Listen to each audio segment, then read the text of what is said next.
Evening all of you.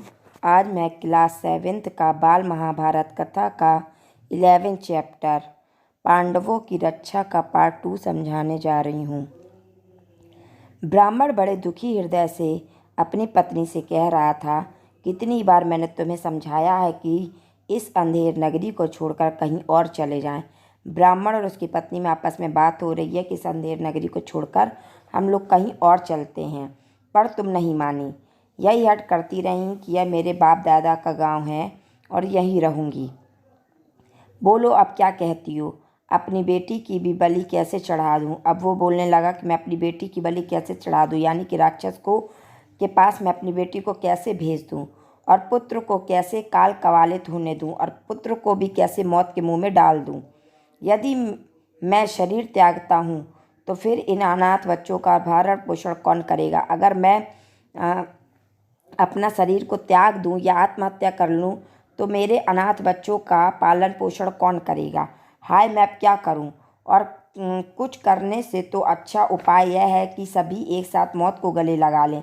अगर हम लोग अलग अलग मरेंगे तो सब लोग एक दूसरे को तड़पते रहेंगे, इसलिए अच्छा है कि सब लोग मौत को ही गले लगा लें, यही अच्छा होगा। कहते कहते ब्राह्मण सिसक कर रो पड़ा। दोनों लोग बहुत तेजी से रोने लगे। ब्राह्मण की पत्नी रोती रोती बोली, प्राणनाथ, मुझे मरने का कोई दुख नहीं है। वो उसकी पत्नी कहने लगी अपने पति से कि मुझे मरने का कोई भी दुख नहीं है। मेरी मृत्यु के बाद आप चाहे तो दूसरी पत्नी ला सकते हैं। अब मुझे प्रसन्नतापूर्वक आज्ञा दे ताकि मैं राक्षस का भोजन बनूं। अब वो अपने पति से कह रही है कि मेरे मरने के बाद चाहो तो तुम दूसरी पत्नी ले आना और अब मुझे खुशी से आज्ञा दो और मैं राक्षस का भोजन बन सकूं। पत्नी की ये व्यथा भरी बातें सुनकर ब्राह्मण से ना रहा गया। वह बोला, प्रिय, मुझसे बड़ा दुरात्मा और पापी कौन होगा जो तुम्हें राक्षस की बलि चढ़ा दे और खुद जीवित रहे।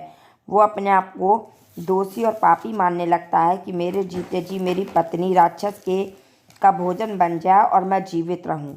माता पिता को इस तरह बातें करते देख ब्राह्मण की बेटी से ना रहा गया। उसने करुण स्वर में कहा, पिताजी, अच्छा तो यह है कि राक्षस के पास आप मुझे भेज दें। अब उसकी जो लड़की थी वो आप बोलने लगी कि ऐसा करते हैं कि आप मुझे भेज दो और आप लोग जिंदा रहो। सबको इस तरह रोते देखकर ब्राह्मण का नन्हा सा बालक पास में पड़ी हुई सूखी लकड़ी हाथ में लेकर घुमाता हुआ बोला। उसका जो ब्राह्मण का लड़का था उसने एक लकड़ी को लिया और उसको घुमाते हुए बोला, उस राक्षस को तो मैं ही इस लकड़ी से इस तरह जोर से मार डालूंगा, मतलब उस राक्षस को तो मैं मार ही डालूंगा। कुंती खड़ी खड़ी ये सब देख रही थी। अपनी बात कहने का उसने ठीक मौका देखा। वह बोली, हे ब्राह्मण, क्या आप कृपा करके मुझे बता सकते हैं कि आप लोगों के इस असमय दुख का क्या कारण है, कि आप लोग क्यों इस तरीके से रो रहे हैं? ब्राह्मण ने कहा, देवी सुनिए, इस नगरी के पास एक गुफा है जिसमें बक नामक एक बड़ा अत्याचारी राक्षस रहता है। पिछले 13 वर्षों से इस नगरी के लोगों पर वह बड़े जुल्म ढा रहा था, यानी कि बहुत ज़्यादा जुल्म कर रहा था। इस देश का राजा जो विप्रकीय नाम के महल में रहता है इतना निकम्मा है कि प्रजा को राक्षस के अत्याचारों से बचा नहीं रहा है। यानी कि जो यहाँ का राजा है वो प्रजा को, यानी कि जनता को राक्षस के अत्याचारों से नहीं बचा रहा है। इससे घबराकर नगर के लोगों ने मिलकर उससे बड़ी विनती की कि कोई न कोई नियम बना ले। बकासुर ने लोगों की यह बात मान ली और तब से इस समझौते के अनुसार यह नियम बना हुआ है कि लोग बारी बारी से एक एक आदमी और खाने की चीज़ें हर सप्ताह उसे पहुंचा दिया करते हैं। यानी कि खाने की चीज़ और एक एक इंसान उसके पास खाने के लिए उसका भोजन बनते हैं। इस सप्ताह में उस राक्षस के खाने के लिए आदमी और भोजन भेजने की हमारी बारी है। अब हमें किसी आदमी को भेजना पड़ेगा। अब तो मैंने यही सोचा है कि सबको साथ लेकर ही राक्षस के पास चला जाऊंगा। आपने पूछा सो आपको बता दिया। इस कष्ट को दूर करना तो आपके बस में भी नहीं है। ब्राह्मण की बात का कोई उत्तर देने से पहले कुंती ने भीमसेन से सलाह की। उसने लौट कर कहा, विप्रवर, आप इस बात की चिंता छोड़ दें। मेरे 5 बेटे हैं, उनमें से एक आज राक्षस के पास भोजन लेकर चला जाएगा। कुंती ने राक्षस ब्राह्मण से कहा। सुनकर ब्राह्मण चौंक पड़ा और बोला, आप भी कैसी बात कहती हैं? आप हमारी मेहमान हैं, हमारे घर में आश्रय लिए हुए हैं। आपके बेटे की को मौत के मुंह में मैं कैसे भेजूं? यह कहाँ का न्याय है? मुझसे यह नहीं हो सकता। कुंती को डर था कि यदि यह बात फैल गई तो दुर्योधन और उनके साथियों को पता लग जाएगा कि पांडव एक चक्रा नगरी में छिपे हुए हैं। इसलिए उसने ब्राह्मण से इस बात को गुप्त रखने का आग्रह किया था। कुंती ने जब भीमसेन को बताया कि उसे बकासुर के पास भोजन सामग्री लेकर जाना होगा तो युधिष्ठिर खींच उठे और बोले, यह तुम कैसा दुस्साहस करने चली हो माँ? वो अपनी माँ के ऊपर गुस्सा होने लगे और बोलने लगे कि ये कैसा आप दुस्साहस कर रही हैं।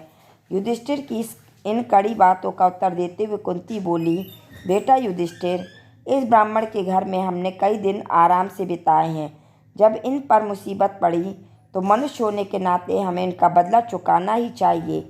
मैं बेटा भीम की शक्ति और बल से अधिक अच्छी तरह परिचित हूँ। तुम इस बात की चिंता मत करो।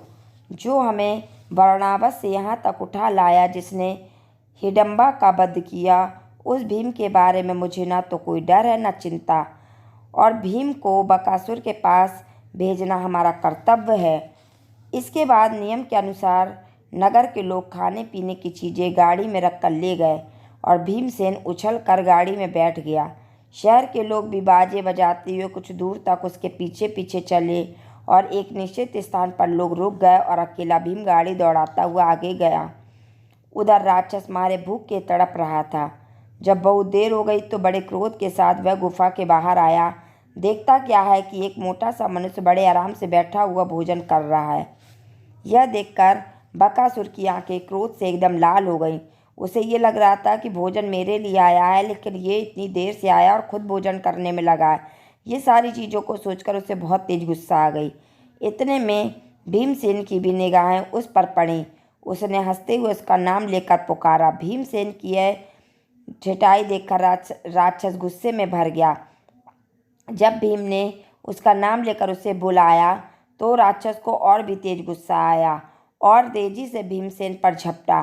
भीमसेन ने बकासुर को अपनी ओर आते देखा तो उसने उसकी तरफ पीठ फेर ली और कुछ भी परवाह न करके खाने में ही लगा रहा। जब उसने देखा कि राक्षस मेरे ऊपर झपट रहा है तो भी उसने अपनी पीठ पीछे कर ली और खाने में लगा रहा।